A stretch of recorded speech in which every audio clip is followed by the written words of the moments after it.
అన్ని రకాల ఆరోగ్య సమస్యలకు అనుభవజ్ఞులైన స్పెషలిస్ట్ డాక్టర్స్ చే చికిత్స చేయబడును. Every life matters. Maurya hospitals.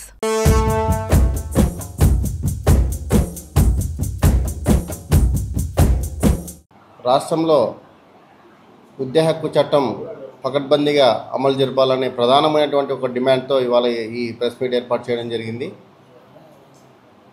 ఈ విద్యా హక్కు చట్టాన్ని రాష్ట్ర ప్రభుత్వం అరకొరగా అమలు చేస్తూ ప్రైవేటు యాజమాన్యాలకు అనుకూలంగా, అదేవిధంగా విద్యార్థులకు వారి తల్లిదండ్రులకు వ్యతిరేకంగా తీసుకుంటున్నటువంటి నిర్ణయాలను రాయలసీమ విద్యార్థి సంఘాల జేఏసీ, అదేవిధంగా బీసీ స్టూడెంట్ ఫెడరేషన్ తరఫున ఖండిస్తున్నాం.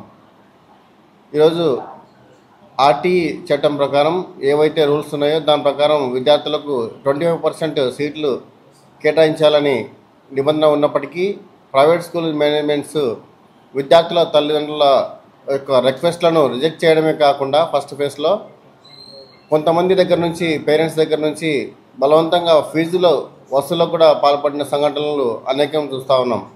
ఈ తరుణంలో ప్రభుత్వం గత నెల ఇచ్చినటువంటి గవర్నమెంట్ ఆర్డర్స్ని బేస్ చేసుకొని స్టార్ రేటింగ్ ప్రాతిపాదికన ఆయా స్కూల్ మేనేజ్మెంట్స్ అకౌంట్స్లోనే గవర్నమెంట్ విడతల వారీగా ఫీజులు చెల్లిస్తుందన్న ఉద్దేశంతో రానున్న రోజుల్లో కానీ ఈ విద్యా సంవత్సరంలో కానీ విద్యార్థుల నుంచి, పేరెంట్స్ నుంచి వసూలు చేసిన ఫీజులన్నింటినీ కూడా ప్రైవేటు పాఠశాలల యాజమాన్యాలు తిరిగి విద్యార్థుల తల్లిదండ్రులకు చెల్లించాలని ఈ సందర్భంగా డిమాండ్ చేస్తూ ఉన్నాం.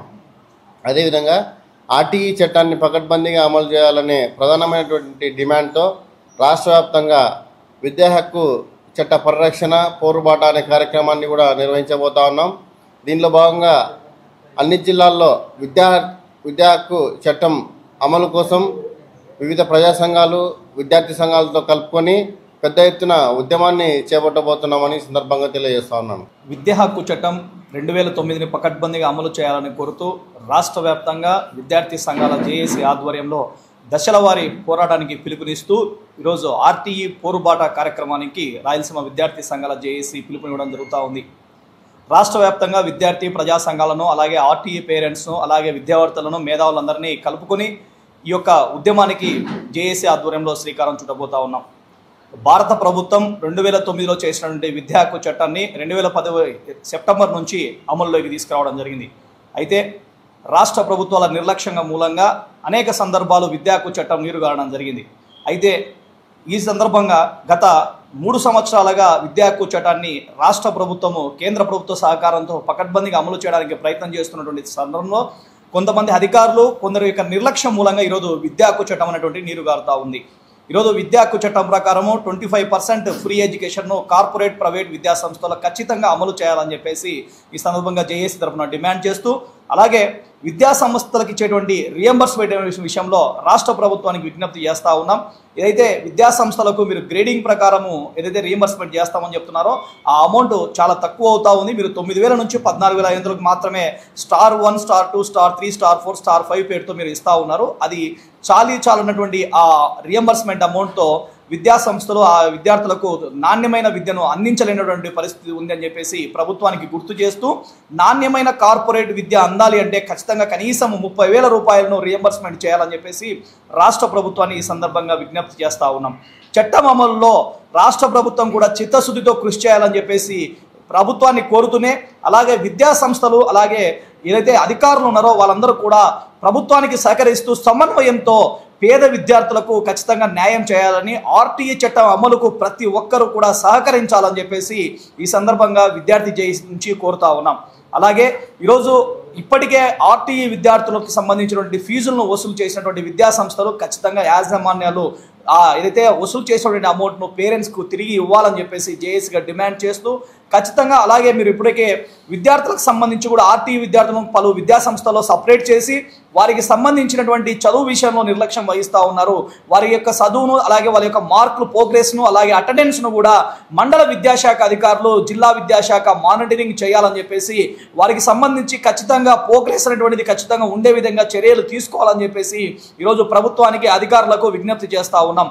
విద్యా హక్కు చట్టం అమలులో ఎలాంటి అవానీయటువంటి సంఘటనలు జరగకుండా, ఎలాంటి ఇబ్బందులు జరగకుండా ప్రభుత్వము కఠినమైన పకడ్బందీగమైనటువంటి ప్రణాళికలు తీసుకురావాలని చెప్పేసి ప్రభుత్వాన్ని కోరుతూ ఈరోజు ఫేజ్ 1లో ప్రైవేట్ స్కూల్ మేనేజ్మెంట్ అసోసియేషన్ యొక్క నిరసన కారణంగా నష్టపోయినటువంటి ఎవరైతే ఫేజ్ 1లో నష్టపోయినటువంటి ఆర్టీఈ కింద సీట్లు పొంది నష్టపోయిన విద్యార్థులకు ఖచ్చితంగా ఈరోజు ఫేజ్ 3లో న్యాయం చేయాలని చెప్పేసి ప్రభుత్వాన్ని అలాగే ప్రైవేట్ స్కూల్ యాజమాన్యాన్ని కూడా మేము రిక్వెస్ట్ చేస్తా ఉన్నాం.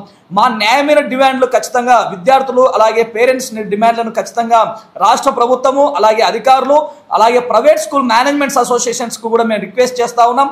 దయచేసి ఒక చట్టం అమలులో అనేకమైనటువంటి లోపాలు చట్టం అమలు సందర్భంలో ఉంటాయి. వాటికి సంబంధించి ఈ లోపాలను సరిదిద్దడానికి ప్రభుత్వానికి అందరం కూడా సమన్వయంతో సహకరించి ఈరోజు ఆర్టీఈ అనేటువంటిది ఒక మంచి చట్టాన్ని మనం అందరం కూడా ప్రోత్సహించి ఆ చట్టం అమలుకు అందరం కృషి చేద్దామని చెప్పేసి కోరుతూ మరి మీడియా మిత్రులందరికీ కూడా ధన్యవాదాలు తెలియజేస్తా ఉన్నాను. ఫీజు రీంబర్స్మెంట్ అనేది గవర్నమెంట్ నుంచి 12,000 13,000 ఇస్తున్నారు.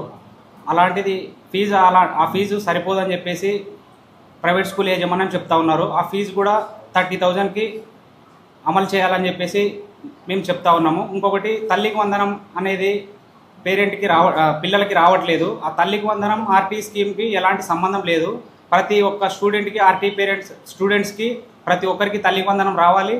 ఆ తల్లికి వందనంకి దీనికి పొంతన పెట్టకుండా గవర్నమెంట్ ప్రతి స్టూడెంట్కి ఇవ్వాలని చెప్పేసి నేను కోరుతా ఉన్నాను.